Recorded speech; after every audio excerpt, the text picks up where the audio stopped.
Good tidings, all you beautiful people. It is League Unlock. That is Mark. My name's Eric, and it is time. You've seen other people doing it around. The oh-so-coveted, the oh-so-criticized world's top 20 players at the tournament, and it is time that Mark and I dropped ours. And this is a tough one. It's a tough year because, as per usual at Worlds, there's a lot of good players. Yeah, this is one of those ones where people getting so upset and so, animated about these type of lists is one of the things that I struggle to understand, because this should be, to me, all positive. Yeah, there's certainly some bragging rights and, oh man, I got snubbed and my favorite player didn't make it there. Sure, you can have these type of discussions.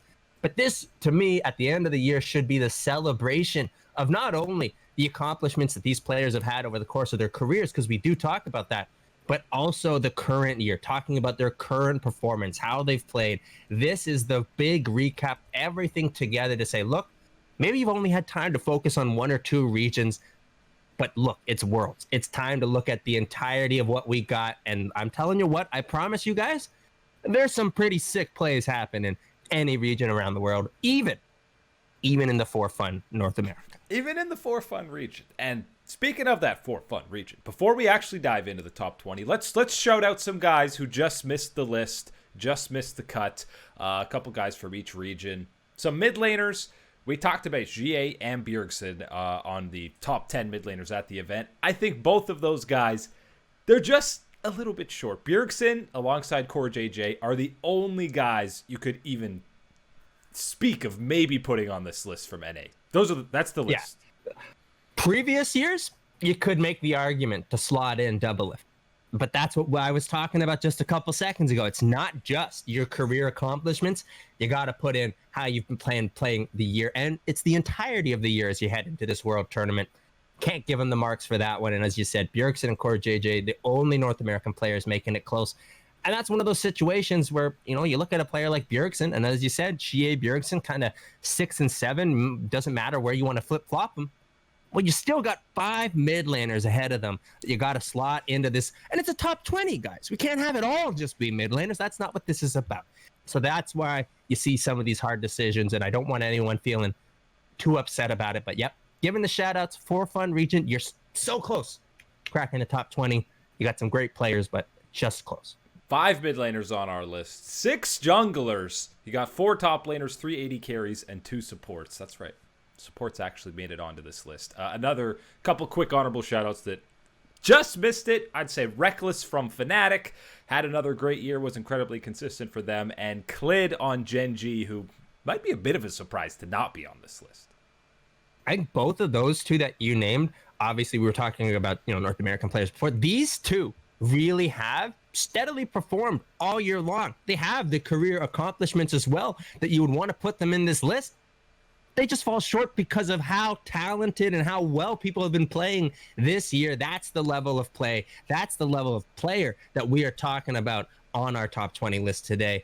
And when you have players like Clit and Reckless falling by the wayside, oh boy, this is going to be a fun time. It's going to be some spicy players with some insane talent and some insane seasons, peaks that they have hit. So let's get into it. Number 20, it's the first 80 carry on the list because it's the first player on the list from JDG. You got Loken, and I think a lot of people don't give him the respect that he deserves. He was one of the best team fighting AD carries right after JackeyLove throughout the entirety of not just summer, but we can even go back to spring and say the same thing.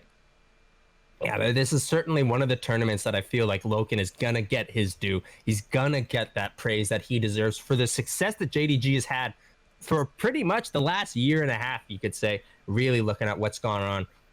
He has been so important to when they get these pop-off team fights. That's the big one. Yes, we talked about Yagao, and Yagao being this guy that gets out of laning phase. He's a monster in these team fights, and everything else going on with JDG, you still better believe that Loken is the guy stepping up, making sure that that damage comes through in those team fights.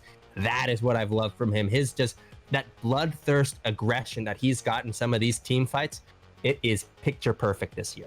Yeah, and he's fit in perfectly with Lvmao since, they have played together before. Remember, Loken was on JDG before, but a lot of people throw that janitor term around that almost it takes away and almost is saying, oh, the AD carry's not that good. He just cleans up team fights. But guys, what do you think AD carries are supposed to do? That's literally what the role does. Hey man, it's one of those situations where sure the role can be flashy and popping off and seeing a crazy type of plays, but at the same time, sometimes there's ADCs that just come in, get the job done, and then they leave and check out, and that's exactly what you're getting from Loken in these team fights. He's showing up, he's there, the damage is there, the kills are there, and you move on, and the win is there for JDG. Thank you. Next, he doesn't make many mistakes, and that's exactly what JDG requires out of him. So he's in at number 20. Number 19, the first and only member of Fnatic to make the list. We talked about Reckless coming just short, but what SelfMade did in the playoffs absolutely deserves the recognition to make this list. Yeah, and look, this is a big payoff for SelfMade himself, and this is what we were looking for this year, making this change. You'd moved on from Broxa, a jungler that you made it to the World's Finals with, a jungler that was largely considered one of the best of the European region. You moved on for a different style, a different young jungler. SelfMade comes in, delivers on all the promise that you saw with him with SK the year before, and then some. He was the difference maker in why Fnatic was able to finally get, after what, 800 and plus 850 so days, getting that series victory against G2. Yeah, everyone else also stepped up, but you better believe that that doesn't happen without the change in the jungle to SelfMade. He is going to be of vital importance in making sure anything goes right for Fnatic in the group stage. Unfortunately for him, there's only so much I can say that the jungler is going to be able to do for Fnatic. Need some help from those laners. Yeah, you can't be ganking 3 lanes at once, believe it or not. Maybe I guess if you're playing Karthus, you technically could be doing that. So we need some Karthus out of SelfMade when this tournament rolls around. Number 18, we got the first support on the list. They may be the least represented role, but you still got to throw some love. It's Beryl on Damwon, and honestly, sometimes this season, you're questioning, is this guy a support when he's playing Pantheon Wukong and getting 8 kills? That doesn't sound like a support. Look, heading into last year, we were talking about Beryl, and I was telling everybody, look, this is a guy that you can't sleep on. He's going to be a really great playmaking support, but also it was more so just about make sure this guy does not get the Alistar. That was the big one. You were looking at that level of play. This year, almost every other champion is up to that level of play that last year's Alistar was at. That's how much Beryl has seemingly improved for this squad and his level of play. You said it, playing things like the Pantheon, the Wukong. This guy, you're not just playing Lux or the E-Girl supports, my man. He is going hard. He's wanting bruisers, anything like that. He's looking for it, and he's looking to get out of that bot lane and start making some kills happen around the map. Yeah, I think what we're going to see is he'll probably actually get Alistar at World some games, because there are other champions you got to ban against him, and then combine that with what Damwon's doing. Yeah, you got to throw some bans at Showmaker and Nuguri also. So we're going to see some Alistar on Beryl, and then we'll quickly realize why. Oh yeah, that's why that should be perma-banned against him. Yeah, look, this is one of the special moments you got to support in the top 20 list. Beryl definitely deserves it, and I promise you guys, if you're skeptical of having a player like a support in this top 20 list right now, just wait a couple days, watch the Damwon games, and let me know how that support's been working out. Number 17 on the list is, got the second jungler, and he's one of the hardest to actually rank. It's Karsa from TES, and the reason he's difficult to rank is because he's different than the other junglers on this list, because he really is much more supportive than when you're talking about Kanavi or Canyon. And all you have to do is look at the numbers, watch the games from TES. His most played in summer, Trundle. 11 games of Trundle. And the gold share, he has the lowest gold share of every single jungler that played more than 10 games in the LPL. You know how many that is? 20! The 20th lowest. You look at the junglers that we're going to have on this list. Hell, you even go back and look at the top 10 list that we've got for junglers at this event. You look at a lot of them, it's a lot of carry junglers. It's a lot of players looking to pop off, get themselves into a dangerous position in the game. You look at Karsa. What does he do? He's a facilitator. This man is making sure that the star players on his team, and you better believe they're star players 2 or 3 of them, top eSports. Yeah. He's making sure that they're nice and fed, they're nice and safe. Whatever it's got to be, Karsa's helping them get to where they need to be in the game to make sure things have happened. And look, it wasn't always perfect. This is a role that involves a lot of communication, a lot of synergy with what's going on with your lanes, to be in the right one at the right time and to know exactly how you need to help this guy at the right time. They've worked that out. I can promise you what you've seen recently from top esports, and especially Karsa's involvement in getting them to these powerful positions. Yeah, he is certainly one of these players that I think that this ranking on right now, it could end up being too low on this list right now for what Karsa could end up having the impact that he could in this event. Yeah, and I think that's why he is difficult to rank. He's one of the guys that you've seen on a lot of these lists fluctuate 10, 12 spots. Some people have them well within the top 10. Some people have them further back like us. And it's really hard to kind of weigh his impact on his team when you're comparing it to these other carry junglers, because it's in a very different way, but he is still vital to everything that TES does. He is so vital to everything that top esports does. It's one of those ones where, look, even if you maybe step down one tier, a tier and a half of talent from Karsa in that facilitator type of role, I don't think that you see top esports functioning the same way or nearly as consistently as functioning dominantly as they have been. Karsa has certainly been extremely vital to the success and how dominant top esports can play. The rest of the team does take a little bit away of Karsa just because of how dominant guys like JackeyLove and Knight are. We go on to the Sweet 16, the second support on the list. You know it's got to be Lvmao of JDG, the spring MVP from finals, the man who will do everything he can to not be laning with Loken. Nothing to do with Loken, he just wants to play around the map. Yeah, when we were praising Loken, we didn't even get to talk about, well, how does that bot lane actually function out of the laning phase? Because pretty much as soon as you enter lane, you're out of the laning phase for Lvmao. That's how he wants to play the game and roam around the map. And look, the success that they've had pairing him up pretty much as this second jungler for this squad. You got Kanavi as your main jungler. You're going to find out a little bit later how much we think about him. He's pretty damn good. You add in a second guy following you around, and not only just a second guy, but you're adding in a guy like Lvmao with that level of skill and intelligence coming through. Yeah, that's why JDG is so dangerous, and absolutely, that's why Lvmao finds himself on this list. Yeah, as the highest ranking support, absolutely deserves to be on this list. And his Bard, talk about champions that are synonymous with a player. I think Bard, what we've seen out of him in 2020, in spring and summer, he had absolutely insane ultis. So that's a pick to look for. The exact opposite. The exact opposite of any of the Bard ults you saw, even in the LCS playoffs. The exact opposite. That's what Lvmao does. He hits them. They look like a tart, absolutely point and click ability is how he's doing it. He doesn't trap his own AD carry so that he gets blown up by the rest of the team. He doesn't do it at the dragon at the wrong time with the Nidalee going in. No. I'm going into Smite. All right, I'll stop it. Oh, okay. Good. Yeah, we're not seeing that out of Lvmao at all. Number 15, first member of G2 eSports. It is the Wunderkind himself, Wunder in the top side, and we really saw him step up through playoffs, and it's just another split. By the way, quick shout out, bless his heart, Alfari, struggling because he's an amazing top laner. But Wunder, because he actually got to play in playoffs, we're again talking about him as the best top in Europe.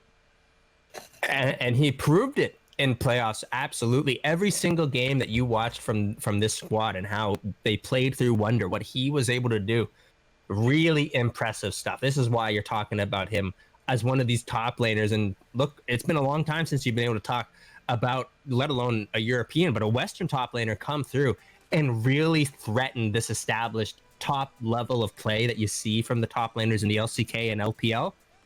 That's the level of play that you can expect coming through from Wunder and what he does. And I'm telling you right now, Nico, the Nico pick, that is going to be the big one for me heading into this event. I think she's in a nice, strong place up in the top side. And there's nobody better at this event than playing top Nico than Wunder. And, we've also got the other pocket picks to look out for from him, whether it's, a Dr. Mundo maybe coming out. He, of course, annihilated Fnatic on the Vladimir, something we've obviously, it's been a pick in the top lane for a long time now, but it's definitely fallen off as of late. But Wunder looks absolutely incredible on those picks. Yeah, and certainly something that you can't forget from the spring season, his flexibility on some of these champions. I was just talking about that. Nico, a little different than something you might see than the classic Fossil Renekton in the top side. But Wunder is also one of these guys that has been busting out some of these support picks in the solo lanes, busting out a Soraka, busting out that Sona. I know it's not the way it looks in the meta for something like that, those type of picks, but it's just the type of creativity that you can see in the top side, as well as the willingness to try and learn something new in that side that Wunder brings to the table. That is always in any type of series, especially an international one, going to give you that extra bit of an edge. 11 champions picked in 17 games of playoffs. So, he can play a wide range of different champions. Number 14, the first and only member of the play-in stage, really, that's making this list. And it is Peanut on LGD. We talked about him looking much more the best he's looked since, SKT at MSI, basically, in 2017. Almost 3 years. Yeah, and you're right. That's the peak. That was a very peak of performance that we saw with Peanut back in those days. The Lee Sin busting up at MSI, making all those kills. That's what you want to be seeing. And look, it's taken some time, but it's back, baby. And it was back all year long in the LPL. Peanut was really performing. One of those things where it's like, hey, perfect region, perfect player to put together that aggression, but you got to pop off and you got to have the skill to make it happen. Peanut did absolutely and has delivered all year long. I'm going to be very excited to see him back on the world stage. Yeah, and I think it was just finding that right meta for him, as we've talked about, and it's the same meta as 2016. Yeah, no Skarner. Do not put him on the Skarner. Yeah, I don't want to see him on that. I don't even want the Trundle. No Trundle. None of that. Only give me the Lee Sin, Nidalee, Kindred, Graves. That's what you want. I know those are the main picks that are probably going to be banned, but Peanut has looked fantastic and is one of the main reasons why we're even talking about LGD making it back to that World Championship. A spot ahead of him, by the way. These guys are not similar, but similar skill level and how important they are to their team is SofM on Suning. Very different play styles within the jungle, but they're both clearly the most important members of their squads. Right. SofM certainly plays closer to what Karsa does for top esports than, say, Peanut for LGD. But make no mistakes that there is certainly one. If you're going to ever challenge him, you're going to make an opportunity that there can be a skirmish. He's going to take it, and that skill is going to shine through, and you're going to be the one on the end of the gray screen simulator going on. That is what SofM brings to the table, and it's one of those things where you look at Suning and how people are expecting them, and a lot of people underrating this roster. SofM is kind of the only player that a lot of people actually do have this respect for and are aware of internationally.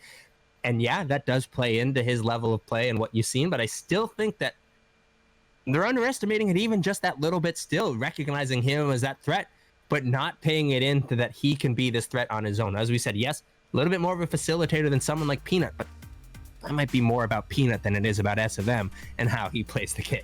And this dude he is the only one who has a sick, insane tank jungle Jarvan highlight reel from 2020. Like, that just doesn't sound like a thing. But his engages on him are nutty. Yeah, that's when please do yourself the favor. It only takes about a minute or two. YouTube search it up, watch those clips, because I'm telling you, you can't put those two together and completely get the picture of how it's executed on here. Because that tank Jarvan, that ain't no tank, baby. That's a big time carry coming through. Yeah, it's pretty easy to win a team fight when everyone is in a Jarvan ulti. 4 or 5 man cataclysms. Number 12, number dozen on this list. We love numbers, so we love 369 from Top Esports. We've praised him a bunch. He fully stepped into that role as an elite top laner within the LPL, which isn't always easy when you have guys like the Shy and Zoom, but 369 has absolutely shown that on a team with Knight and JackeyLove, he can be the featured carry and win you games. And that's kind of the crazy thing about watching these top esports games and watching, when JackeyLove came into the roster and as they continue to develop and move forward with JackeyLove, was that, yes, there weren't as many resources going to 369 as there had been in the past, but at the same time, there wasn't as much attention put to that top side in their games that there had been in the past. And for 369, that was all he needed, that little crack in the door to just absolutely floor it. And he has certainly increased in his own development as a player in his own right, but to be kind of this player that is put towards that island, that his own resources are going to be there. He has generated his own advantages. He has been the one making things go on, because yes, Karsa's there to facilitate every once in a while, but as we've said it, that's not the focus. That's not where the carry is always there. And that certainly says a lot about about having 369 this high up in the list. Yeah, he is certainly deserving of what he's done. Almost half of their losses this split, top, came when he was playing Ornn. He's 1-4 on Ornn. He basically doesn't have a sub 500 record on any other champion. I don't think that's necessarily 369 can't play Ornn. I think any professional top laner can play Ornn right now, but maybe that just speaks to top is better when he's on more of an aggressive champion that can destroy the laning phase single-handedly. Yeah, I think they absolutely are better when he is on something a little bit more aggressive, because as I said, when he's in one of these, top lane islands, if he's got something a bit more aggressive, he's going to carve out these advantages for himself. And then, again, it's top esports. You take these advantages, you take any type of champion that's got this power, you put them in how they team fight and how they operate on team fight. Yeah, you're going to be the team losing. Spoiler alert, guys. Yeah, when you have 3 world-class carries, it's a little bit hard to keep up with a squad like TES. Number 11... another top laner, and this is a tough one we've talked about. Maybe you could go either way, but Nuguri obviously was going to be on this list. He's number 11, 1 spot ahead of 369, and the laning numbers were absolutely off the charts this season, as they have been really since he came into the LCK. And a lot of people are going to want to be cautious here. There are some people that are having a little bit of buyer's remorse on Nuguri from the past and thinking about international tournaments, and you know what? No kleptomancy this time, guys. It's all right. Yes, there's no kleptomancy this time, but certainly it's one thing to say that yes, the top level skill, that ceiling, it's absolutely the same. It's still that level of hype that we have been telling you for the past year or so. But that greed, that overextension, the immaturity that you had seen in Nuguri last year, it's not gone. That would be wrong to say, but it certainly is much, much less, and it's happening less often to Nuguri, and that is the big difference maker for me. And that's why I feel so comfortable putting him here at this number and saying, you know what? By the end of the tournament, this is a guy that I think is going to climb in a lot of people's rankings, because I think he's going to hit that top end of the ceiling, and we're going to see less of that bottom floor from Nuguri that we did last year at Worlds. Yeah, and this is obviously the best Damwon has ever looked. There's so much pressure, even from the other lanes, even the bot lane we're talking about now. So Nuguri has more of an opportunity, and honestly, he's probably getting camped less, because you got to give attention to the other lanes if you are the opposing jungler, and that plays a part in why we're talking about less isolated deaths out of him. But all the damage numbers are there.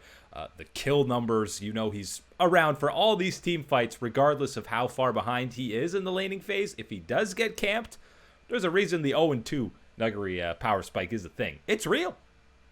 Yeah, and look, if you're camping Nuguri, I don't know what's going on with Showmaker. And well, Showmaker has 10 kills by then. Yeah, and I wouldn't have said this before, but what's going on with Ghost and Beryl down in the bottom lane? Because that's now an issue that you got to be concerned. And that doesn't even bring in whatever Canyon's been doing around the map. So yeah, just quietly the highest level in the game. Yeah, I'm sorry. You got your kills on Nuguri. Congratulations. You still lost the game. Yeah, he's playing Kennen and had a 4-man ulti, and you won the field fight. Doesn't matter if you're 0-3 at that point. We hit the top 10 now, and this is where you really see the talent, because we have a man like BDD in at number 10. And BDD, we're talking an MVP from Spring Split, has made so few mistakes in the whole year since he's joined Gen G. And that's just, we're talking about the peak of a lot of these guys ahead of him, maybe reached a little bit higher, but there's not much to be upset about with BDD's play throughout all of 2020. This one he's the king of Shurima at this World Championship. Definitely. This man is the Azir that you got to be watching out for. I don't care if you're from the LEC and you're going, but Larson. No. BDD, boys, you got to get that in your mind. The MVP, how he's played. This is going to be fantastic, because I know a lot of people, not a lot, that might be too many, but there certainly are some people that are doubters of BDD on the international stage that think that, you know what, it just kind of controls the matchup. Doesn't really do too much. I want a little bit more. Yeah, he is going to control a lot more than just that mid lane matchup. That is what BDD is going to bring to the table. The other thing that you got to keep in mind, I know that we've talked about it heading up to this event, the Zillion pick for Bjergsen. Don't sleep on BDD. It's not the same. I like Bjergsen's just that slight bit more on that individual champion. But certainly is, again, one of these things that you talk about BDD and the level of steady play that he can bring to his lane. And then outside of it, you start adding in the champion pool that this guy has and the mechanical mastery that he has on these champions.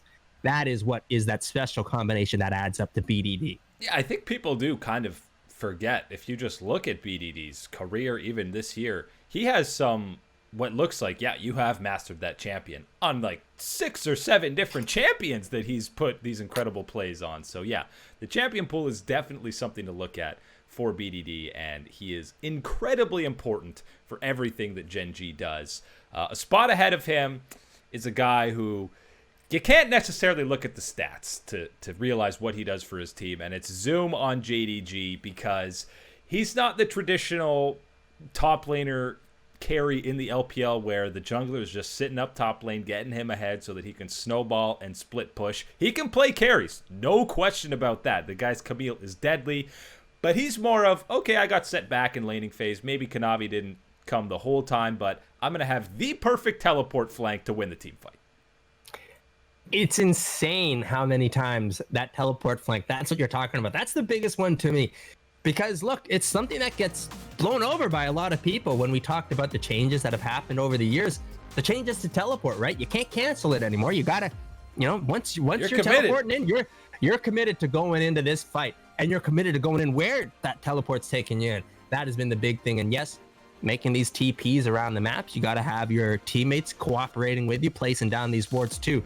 But taking them at the right moment, that has certainly been a big thing. The decision-making on the side of Zoom. And don't get me mistaken, when I'm just talking, praising up his decision-making here, that doesn't take anything away from the mechanical play and what this guy can play.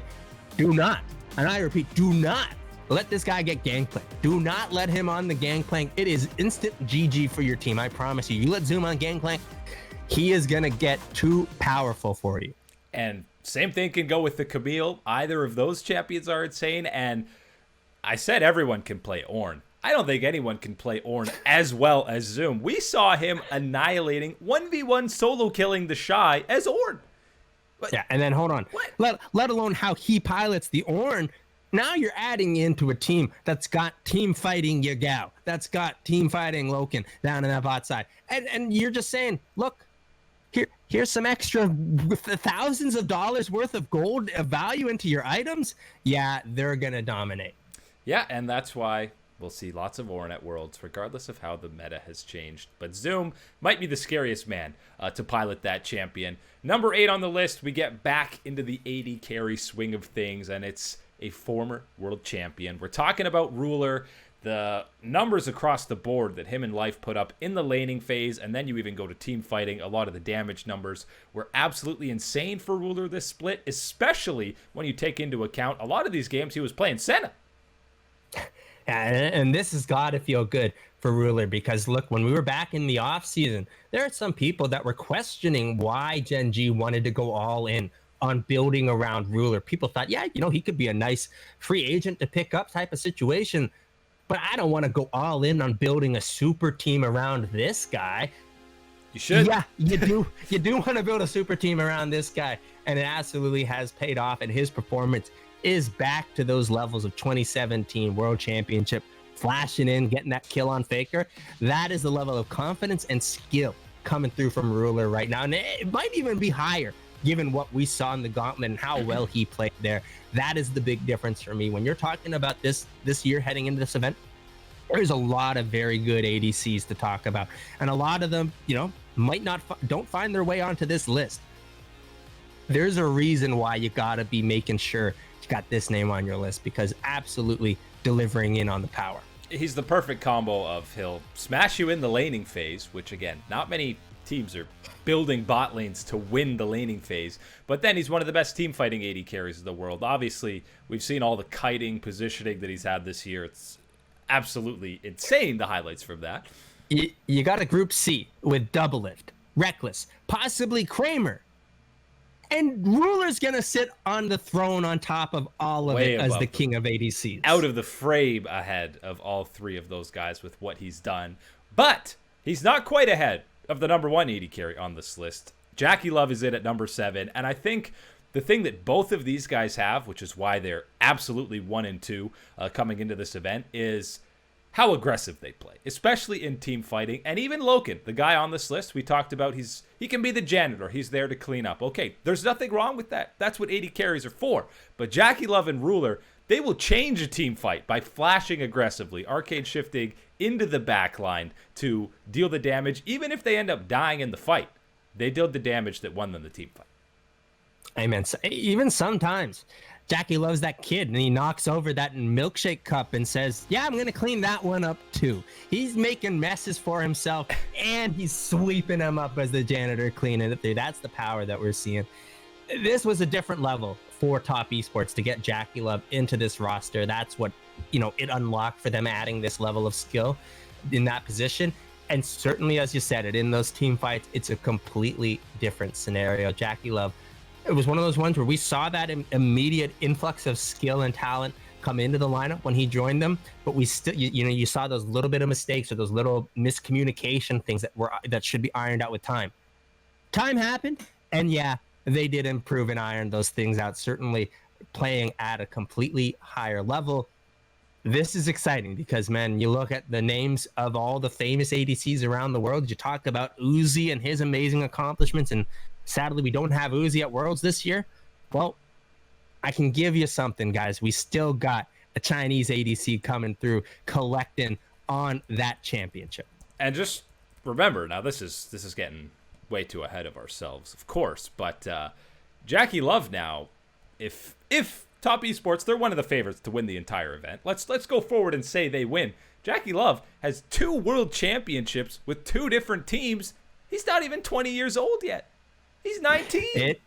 It is insane. This is one of the best, youngest talents that we have in the scene right now, and he's performing at that level. So that should be the excitement for a lot of people, that not only hyping him up, he's living up to the hype all the way throughout summer. And you better believe that he's going to be delivering on that hype on the world stage. He's done it before. No reason to think he won't do it again. Number 6 on the list is, we got another Damwon member. 4 out of 5 of them made the list. Sorry, Ghost. You were close to the top 20. But it's Canyon. And how many times did we see him just obliterating the jungle matchup this year in the LCK? It wasn't even close who the best jungler in Korea was. He's first in all these categories, and throw onto them, he was first in gold differential and CS differential at 15, damage per minute, and gold per minute.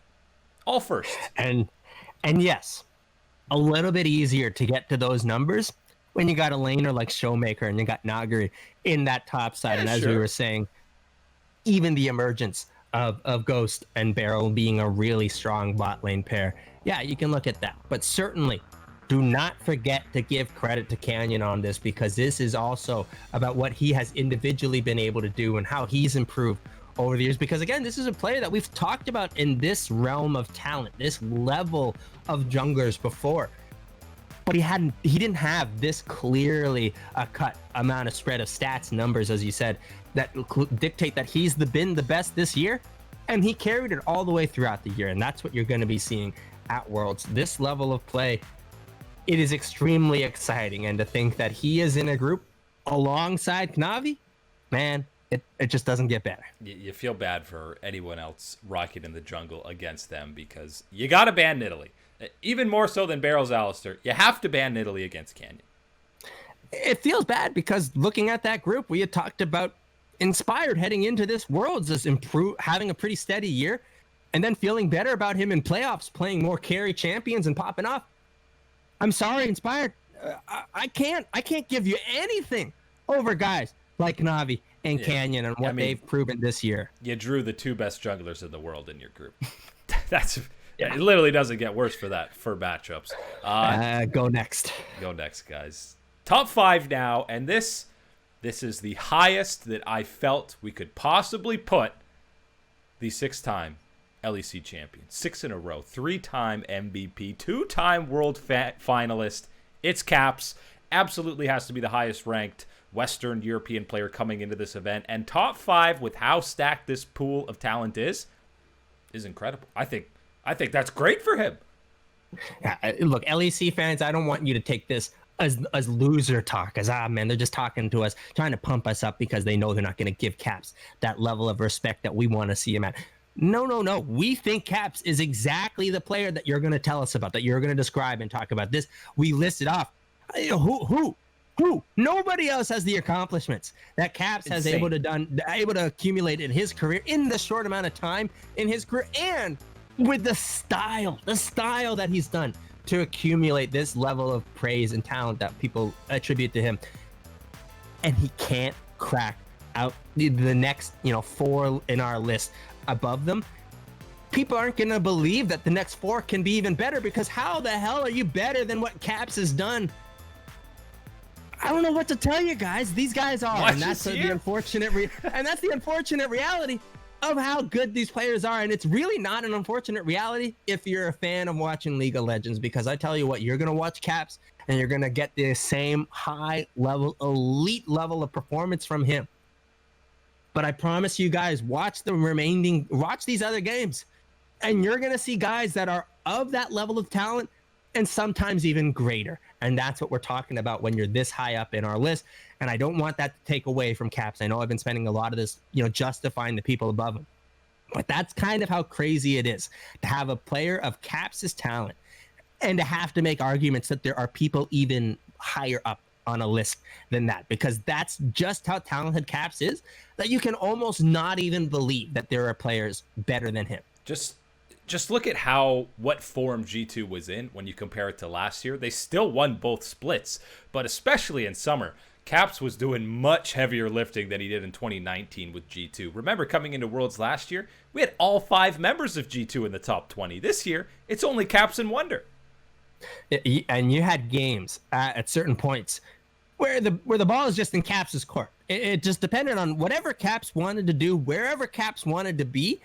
That's how G2 was going to win the game. That was as simple as that. The level of power, the way that he can dictate his lane matchup and then take those advantages outside of it. We talked about it a year ago at this point, what Caps and Perks, the differences that they could bring. Caps' big one, and it has expanded this year, was getting an advantage in lane and immediately finding ways to pressure that advantage and transfer it into other lanes to accumulate even bigger advantages for G2. He's gotten better at that this year, which is extremely scary for the rest of the world. And remember, Caps, if you're looking at 2020 as a whole, Caps is number 5 on this list, including Craps in spring when he was playing 80 carries. So whether or not you bring that into consideration for this, he's still top 5. So who are these guys ahead of him? Well, number 4, if you're talking about the full calendar year, Kanavi had a pretty damn good calendar year. Remember in spring, what did he do again? Oh yeah, he won MVP and then won the split. So that's pretty good. And then you follow that up in summer, and he didn't really miss a beat. He was still playing at the same level. And my man is real life level 16 Silas. That's what's going on. He had that crappy contract situation. He said, he breaks right out of it, my man, breaking those chains. And he's come out roaring through the LPL season. Spring, summer, didn't matter. He was the best jungler. And yeah, the best jungler in the LPL, that's certainly saying something. The level of play, the pathing, the aggression that he's able to bring to the table, there's nobody like him.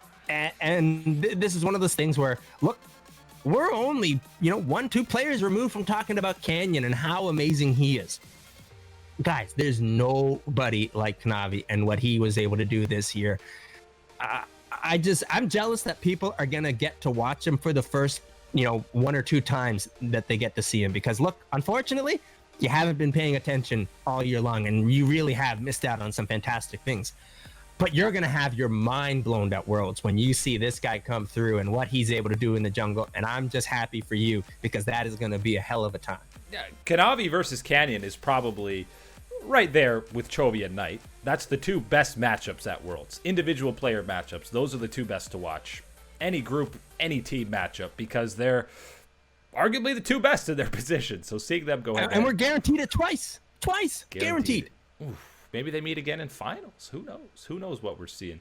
Feels good. Wouldn't it be just poetic justice to have TES and JDG in the finals again? So then you can do the best of 3 from 3 series from the year. Hey, everyone's just living in the LPL's world this year. And since 2018, really. So now we hit the top 3, and yeah, you're probably thinking, I feel like there haven't been that many mid laners on this list. Well, don't worry.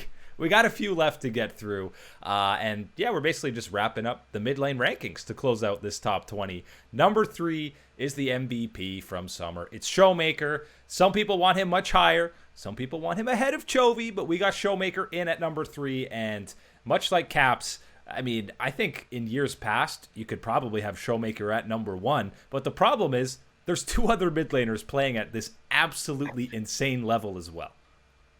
It's absolutely bonkers that he's not number 1. And that's not me saying like, oh man, he's got to be number. No, it's bonkers because there have been players that are of this level, let alone of the accomplishments, but their individual play this year has been up to that level. It's crazy. You know, you watch what Showmaker's done, the individual skill that comes through every single click of the mouse. You can feel that skill come through. And I know that sounds so stupid and exaggerated, but it's true. Watch these guys. That's what it looks like when you're watching them play, and it comes through that level of skill. Showmaker brings it no matter what the champion is. He is that threat that you have to put resources into shutting down.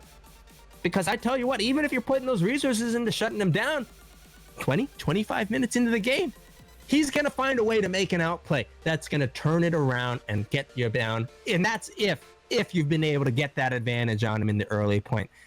And I tell you what, I don't think anyone's been able to get that early advantage on him.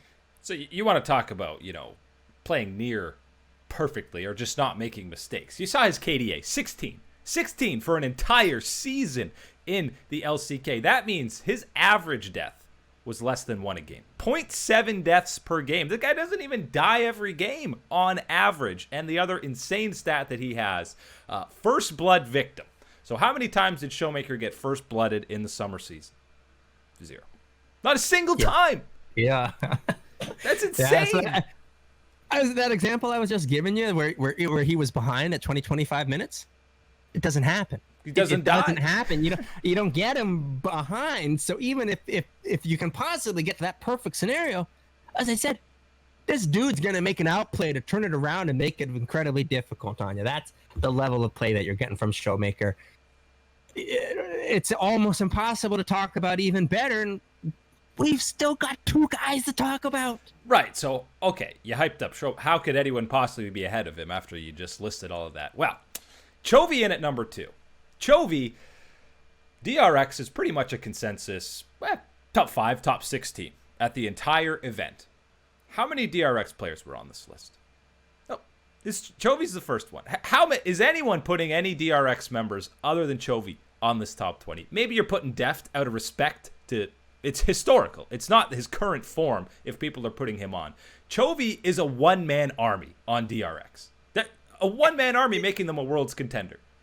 Right, and this is talking about a team with a rookie in the jungle, a rookie at support. And yes, these rookies are high, incredibly high potential talking about players.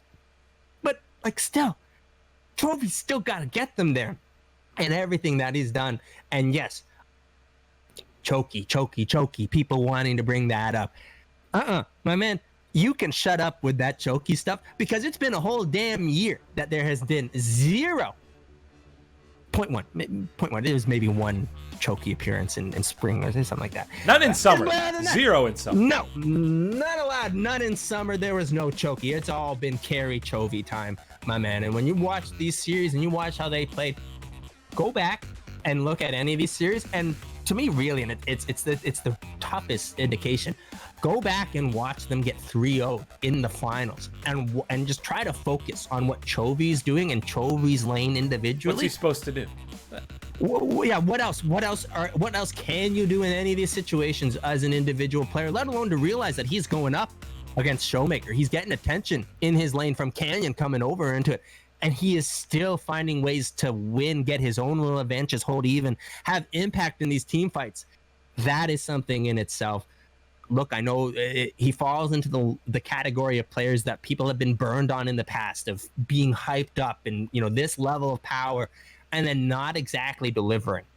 This is the year. This is the year to buy into that belief of what everyone has been telling you. There's been game proof that this is the course that's going to go. And I just got that feeling this is going to be Chovy's year. He's going to step up and provide us that level of play. And hey, we were just talking about getting some guaranteed fantastic matchups. Oh boy, you just wait for the matchups you're going to be getting. And I mean, a lot of the time, the biggest complaints for Chovy from people are, oh, the biggest games against IG at Worlds. Oh, why is he on tanks? Chovy's so good, he should be on a carry. That's the biggest complaint, is he's clearly been the best player. Put him on something that he can carry the game, because that's the win condition for pretty much, for any roster he's been on. Yeah, and that's something that I'm very hopeful, and I'm sure CV Max might be aware of. That's one of those situations he's aware where, of it.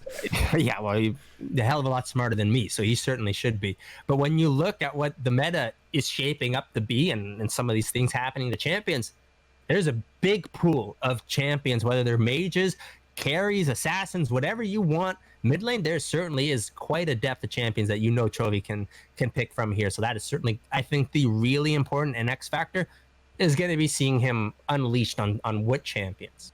So we hyped up Showmaker and Chovy to no end. They're not even number one. We get to number one, and I just can't see a world where you don't put Knight here, because this is a guy that, not even just within the LPL, but people across the globe were watching highlights from him or watching his games. Other mid laners, even guys from the LCK, even guys like Caps, even Faker are looking at Knight's games and saying, okay, so this is what he's doing. This is what he did. This is how he built this guy. Okay, everyone's looking to him because he was just that level of dominant.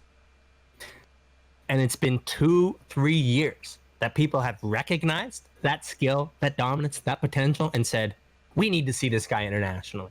And it's not just because you need to, get that experience, but this guy needs to be exposed to more fans around the world, the level of play that he can bring. It's not just fair to have the people that are in tune with, checking out other regions or checking out highlight clips on League of Legends Reddit or whatever. Anyone that plays League of Legends knows about the game. You need to know about Knight and how he plays and what he does. You just had Takeover, this incredible, the world song that comes through, and you can debate about the song, whether you liked it or not. The music video that comes through and the importance of having Faker there, that symbol that is inspiring people to get back up from losses and to keep playing League of Legends and to try and be better. Knight is one of those players that can be that level of skill, that level of show off that you're having.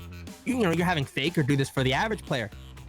Knight's doing it for Faker, motivating him to want to play these things and want to show these things. That's the level of skill and talent that you're seeing from Knight. And finally, after the last couple of years, you got a team with top esports where it's all put together. It's built around him at the very core. It's Knight. Yes, there's JackeyLove. Yes, Karsa's there. Yes, there's 369, all these other things. But it's Knight. And Knight is that core of top esports. And he is going to shine on the world stage finally. And that is, look, there's so many great things about Worlds, but to me, that's easy. A top 3 thing is getting Knight on the world stage and showcasing this greatness. And I think really, how Karsa plays now is also a testament to Knight, because a guy experienced like Karsa, who's played around some great mid laners, some great players. He's played with Uzi, and he says, it's the same level as Uzi, right? Okay, you're Knight. I know how good you are. Like, I'm more than happy to defer to you because I know how damn good you are. Yeah, and, Karsa's not me. Karsa's not a guy that gets, all excited and hyped and wants to bring energy around all these things. No. He's just saying, like, look. That's how we win. This is real. This is legit. Yeah, like, I don't know what else to tell you. That's the level of power that you're seeing. And again, oh, man, if you have not been paying attention, you're in for, like, the most absolute sweetest treat in getting to watch Knight play the game. But at the same time, maybe you can spoil yourself. Maybe you can get a little bit of taste of that sweet tooth. Head over, watch some of those highlights. Watch some of the highlights from the top esports games. Oh, man. You guys. Oh, Knight is so good. We got a top 10 Knight career plays so far on our channel. Yeah, go check that out. Yeah. Go check that out. It's pretty damn good for such a short career so far. So that's it. Top 5. You had 4 mid laners in the top 5, and then Kanavi gets snuck in. No LCS players. Now you guys understand why we had to separate it out and make sure each role got their own little recognition of their top 10 list, because, man, you put them in a top 20, just get too excited. There's too many great names, too many great storylines heading to Worlds. To put them all in this top 20 is a hard task, but we did it. 12 members of the 20 are from JDG, TES, or Damwon. They each had 4 members on this list. That's why they're the top 3 at the event. And the best thing is you can comb through this list, look at the teams and the players, and again, as I said, with a couple of them, realize we're guaranteed 2 matches of these series of these players going head to head. Knight versus Chovy, all these type of things. Kanavi versus Canyon. What else do you guys want? You're going to be getting some of the best possible matchups that you could have dreamed of. And you're going to get it at the world stage where it matters the most. World's time, baby. We're only a week away. The hype is in full swing. That's right. Play-ins 1 week today. Get started, and they go through the weekend. We'll be bringing you recap action from all the highlights then. Still got some previews we can do before that, but that is it today. That's our 20-1 rankings at the World Championship. Mark and Eric here with you guys. As always, thanks for chilling out, maxing, relaxing, all cool. Catch you on the flippity flop.